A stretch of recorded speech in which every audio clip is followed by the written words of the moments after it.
In a small, peaceful town surrounded by rolling hills and gentle streams, I grew up in a world far removed from the busy and glamorous life of a big city. Our home was a modest, weathered house with creaky wooden floors and windows that framed wide, open fields. It felt like its own little universe, filled with the simple joys of life and the love of family. This is where my story began. My parents weren't wealthy in terms of money, but they were rich in kindness and wisdom. My father was a carpenter, his hands roughened by years of hard work, but always gentle when he was with us. He didn't just build furniture. He taught me the importance of hard work, humility, and taking pride in what you do. My mother, a schoolteacher, filled our home with books and stories. She had a gift for weaving tales that sparked my imagination and encouraged me to dream big. Life in our little town was slow and simple. Everyone knew each other, and neighbors greeted one another warmly. Community events, like the annual Harvest Festival, were the highlights of our year. I loved the little things about life there. The smell of the earth after a rainstorm, the crunch of leaves under my feet, and the cheerful songs of birds early in the morning. It was a life that found beauty in simplicity. It was at the town's library that I first met Matthew. He was different from anyone I had ever known. A visitor from the city, he had a polished, sophisticated air about him, but he wasn't pretentious. Instead, he had a genuine warmth that made him easy to talk to. His family was well known in the business world, their wealth and influence stretching far beyond the city's skyline. But Matthew was refreshingly down to earth, listening with interest as I shared stories about my small-town life. At first, our conversations were hesitant, like two people carefully stepping into each other's worlds. He told me about the city, the fast pace, endless opportunities, and dazzling lights. I shared tales of my town, from our serene walks by the stream to the warmth of our close-knit community. We started meeting regularly at an old park bench by the lake. The still waters of the lake reflected the changing colors of the sky, becoming a silent witness to our growing bond. One evening, as the sun set, Matthew opened up to me. "Lauren," he said, his voice soft and uncertain, "I've always been surrounded by people who care about status and wealth. But with you, I've found something different, a kind of peace I didn't know I needed. You've shown me a way of life that's so real and full of heart." His words touched me deeply. "Matthew," I replied, "where we come from doesn't matter as much as who we are when we're together. You've opened my eyes to dreams I never dared to imagine before." As our relationship grew, Matthew began sharing more about his family, especially his mother. She was elegant and sophisticated, but she had high expectations for him. He spoke about her with respect, but there was an underlying worry in his voice. "She has very specific ideas about the kind of person I should be with," he admitted. "I'm just not sure how she'll react to us." I held his hand and smiled reassuringly. "We'll face that together. Love isn't about where we come from or what others expect. It's about choosing each other, no matter what." The day Matthew proposed was simple, just like our love. There were no grand gestures, just a heartfelt promise of a life together. When I looked into his eyes, full of hope and love, I knew this was only the beginning of our journey. The evening I was set to meet Matthew's family, my nerves were running wild. As we approached their grand mansion, its imposing presence reminded me of the stark differences between our worlds. Matthew squeezed my hand and gave me an encouraging smile. "Just be yourself, Lauren. That's all you need to do." I nodded, though my heart was racing. "I just hope your mom doesn't think I'm completely out of place." Matthew sighed, a shadow of worry crossing his face. "Mom can be a lot, but I'm here with you. We'll get through this." As we entered their lavish dining room, I was immediately struck by the opulence around me. Matthew's mother, Marian, was a tall, elegant woman who exuded authority. Her sharp eyes quickly assessed me, and I caught a fleeting look of disapproval. "So, this is the young lady my son has been talking about," she said, her tone measured. "Interesting choice, Matthew." Dinner was an extravagant affair, with dishes so fancy I didn't even know their names. Marian, ever the polite hostess, offered me a plate with a subtle smirk. I hope these dishes aren't too unfamiliar for you, Lauren. If you'd prefer something simpler, I'm sure we can arrange that. Her comment stung, but I kept my composure and replied politely, "Thank you, but I'm happy to try new things." As the evening went on, her Matthews became sharper.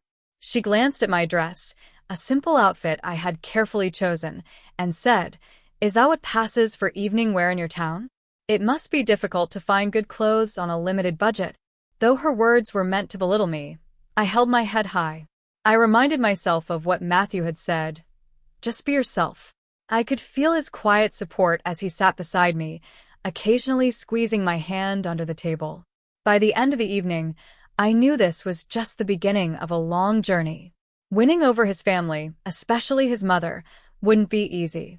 But as I looked at Matthew and the unwavering love in his eyes, I knew one thing for sure. Our love was worth the fight. No matter how different our worlds were, together, we could bridge the gap and create a life that was truly our own. Matthew quickly stepped in, his voice firm yet calm. "Mom, that's enough. This day is about love, not judgment or status. Lauren is my wife now, and she deserves respect, just like anyone in this room." His words silenced the whispers, and for a brief moment, the room held its breath. I felt a wave of gratitude and love for him, but I knew I couldn't stay silent. I had to stand up for myself and my family. Taking a deep breath, I stepped forward, addressing the crowd with as much composure as I could muster. "Ladies and gentlemen, I'd like to say something," I began, my voice steady despite the lump forming in my throat. "Love isn't about where you come from, how much you earn, or what your family's reputation is. Love is about two people finding something real and pure in each other, something that transcends all of those things."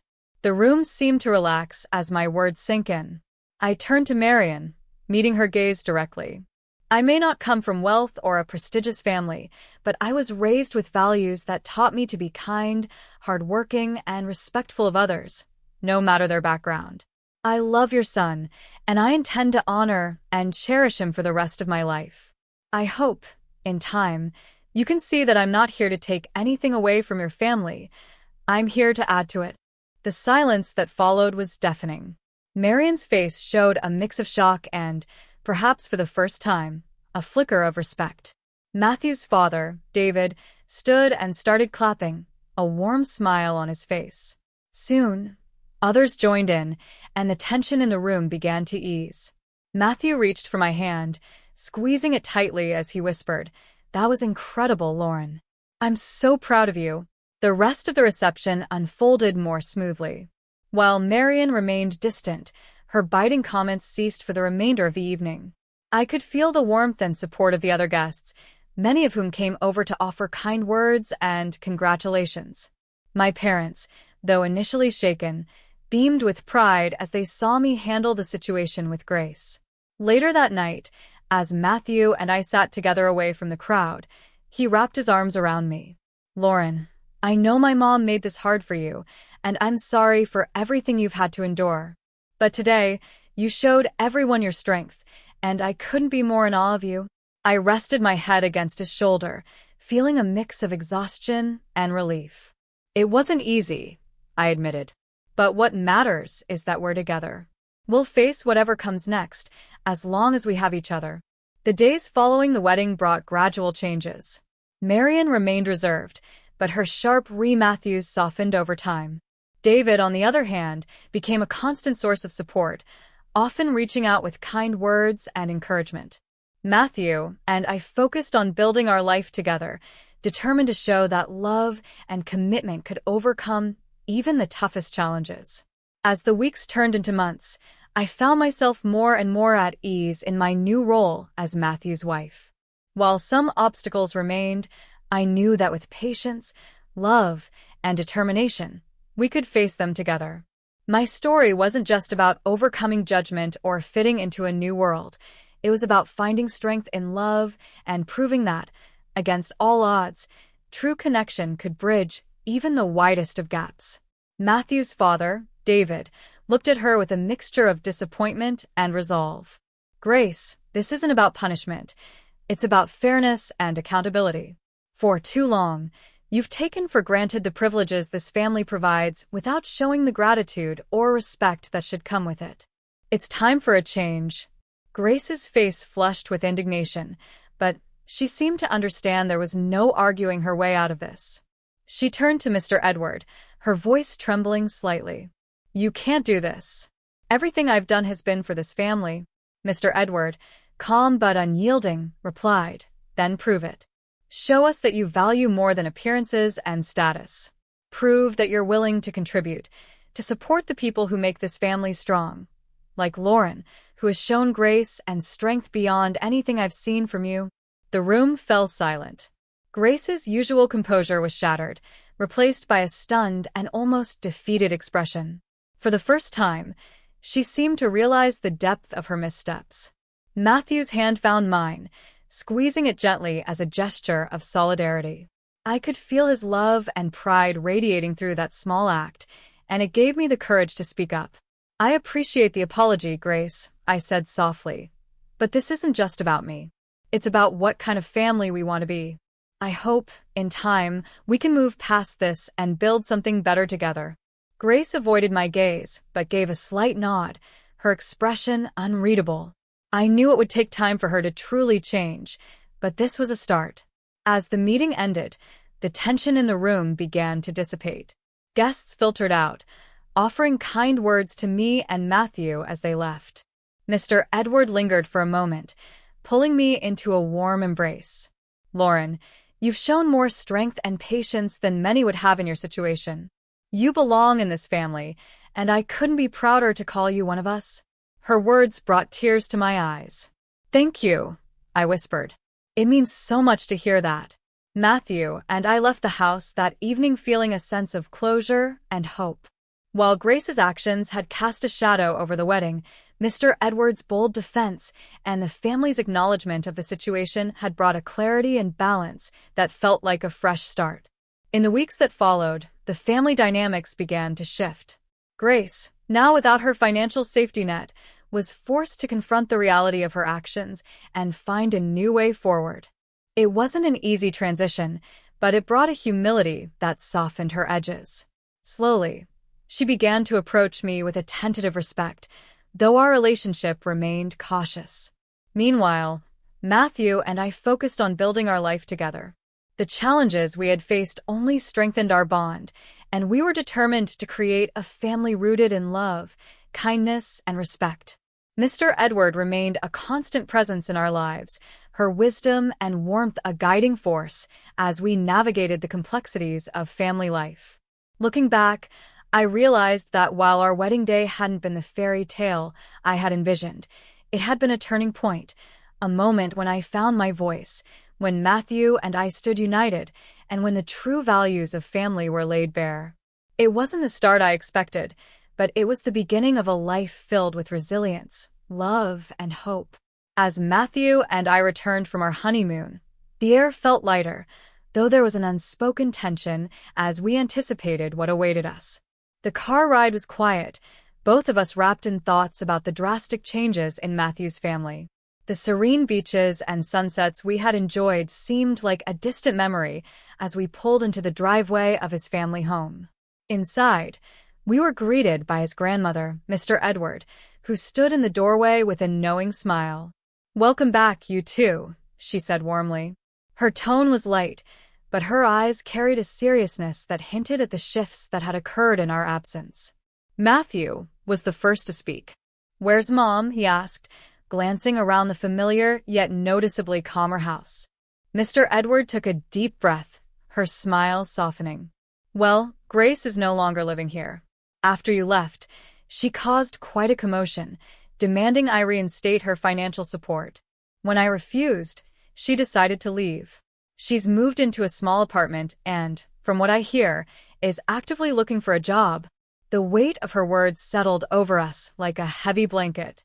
It was hard to imagine Matthew's mother, who had spent years enjoying a life of luxury without responsibility, adjusting to such a drastic change. "There's more," Mr. Edward added, leaning in slightly, as if to share a secret. "Your father has been deeply affected by everything. He's considering filing for divorce." It seems Grace's actions over the years have finally taken their toll. Matthew's face was a mix of shock and relief. I I didn't see that coming. I knew things would change after what happened, but this is more than I expected. I reached out to touch his arm, offering a reassuring squeeze. It's a lot to take in, but maybe it's what's needed. For your mom to grow, and for your dad to find some peace. That evening, dinner felt strangely serene. Without Grace's dominating presence, the atmosphere was lighter. Conversations flowed more freely, and for the first time in a long while, it felt like the family could truly connect. Laughter was genuine, and the absence of tension was palpable. As we drove home later, Matthew was lost in thought. The moonlight streaming through the window reflected his pensive expression. "I always hoped things would change," he said quietly. "But I didn't expect it to happen like this. It's going to be a huge adjustment for Mom." I nodded, understanding his mixed feelings. It will be hard for her, but maybe this is the wake-up call she needs. And for your dad, it could be a chance to start fresh. He sighed, leaning back against the seat. It's strange. Part of me feels sad for her, but another part feels relieved. It's like the family is finally getting a chance to rebuild on a healthier foundation. The ride home was reflective, our thoughts swirling with the possibilities of what lay ahead. The family we were returning to wasn't the same as the one we had left before the honeymoon. Grace's departure, while difficult for everyone, seemed to have lifted a heavy burden. For Matthew, it was a chance to see his father and grandmother find peace after years of strain. Over the next few weeks, the ripple effects of Grace's departure became clearer. She was struggling to adapt to her new reality, but she had begun working part-time, something she hadn't done in decades. It was a small step, but it hinted at the possibility of growth. Meanwhile, David seemed more at ease, his focus shifting to rebuilding his relationship with his children and finding stability in his own life.